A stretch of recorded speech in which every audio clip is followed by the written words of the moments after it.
Number two, in this space, the one thing that you do not want to do, because it will actually be contrary to what you did here, is you don't want to count other people's pockets, right? Stay away from that, right?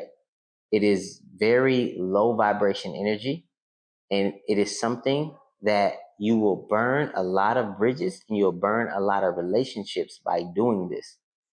Always worrying about what somebody else is making on a deal or on the deal will hurt you in the long run. It might seem cute in the short term, but in the long run, it will cost you a ton of money. Do not count people's pockets, right?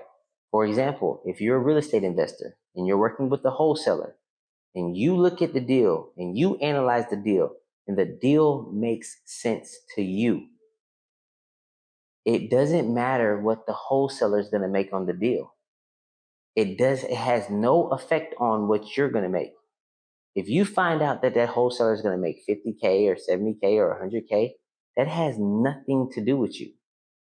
At the end of the day, the numbers make sense to you for you to move forward and for you to want to take the risk and make the money that you're comfortable with. Don't count that wholesaler's pockets, because at the end of the day, that is a relationship that you can keep long term, because that wholesaler will start bringing you more deals because you do not count their pockets.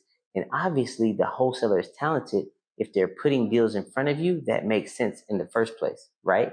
I'm not saying don't make stupid decisions. I'm saying watch your pockets. If you're comfortable making a certain amount on a deal in real estate, there should be no need for you to count somebody else's pockets. For example, I own a brokerage, right? I have access to a lot of funds. I have access to a lot of lenders. I have access to a lot of people who have money, right? I am somewhat of the middleman. I have the clients who need money. They come to me. And then I have the funds who provide the money, and they come to me as well.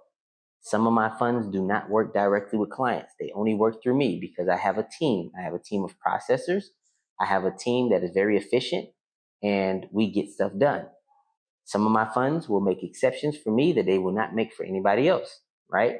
That's how my business runs, right? Some of the funds charge fees. Some funds charge lower fees. Some funds charge higher fees, right? I will never go to the fund that is lending my borrower the money and tell them to either drop or lower their fees,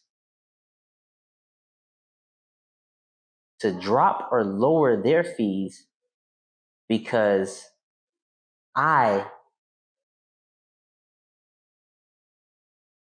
cannot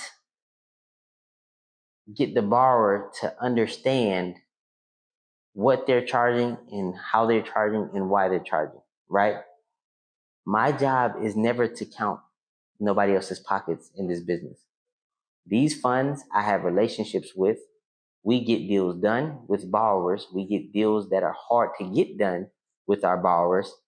If I was to count the fees that the fund charges to my borrowers and get mad at them every single time, my relationship with that fund wouldn't even exist anymore. Hey, thank you for watching this video. If you want to book a one-on-one mentorship call with me, click the link in the bio.